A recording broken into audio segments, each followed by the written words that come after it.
What's up guys? Nandito tayo ngayon sa Home Depot sa Canada at may bibiling kaming gamit para... Hey guys, nandito ngayon ako sa Home Depot. Home Depot.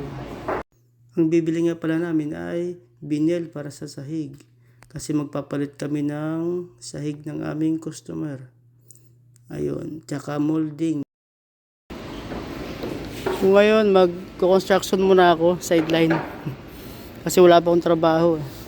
Ito pala nabili namin. Oh. Yan. Nantay ko pa yung kasama ko. Dito guys, ikaw ang kukuha ng cart mo para lalagyan mo ng mga bibilin mo. Pagpasok mo pa lang dito, dapat may dala ka ng cart, ganitong cart to. Yan. Tapos yan ang lalagyan mo ng mga bibilin mo. Nandito na nga kami sa cashier at magbabayad na si Kuya. What's up guys? Nag part time pala kami ngayon dito sa malapit lang din sa amin. Yun yung machine namin, pamputol ng kahoy. Yan. Hindi pa kami tapos eh. Bali si Kuya bumili pa ng materialis. So nagkulang yung materialis namin, isang isang molding. Yung ginawa namin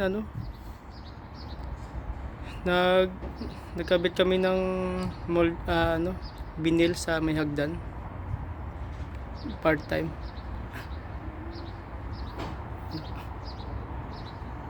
Naglinis na ako eh. Kasi patapos na kami. Bumili lang si Kuya ng molding. Gusto ko sana mag video sa loob kaso bawal. Bahay kasi ito residential. Bawal ka mag video sa loob ng bahay nila. Pakita ko sana yung ginawa namin para makita nyo rin kung ano yung mga ginagawa namin dito.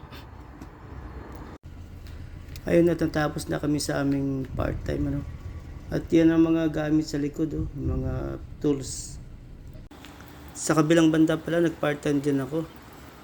Ang pasok ko ay alas 6 ng umaga.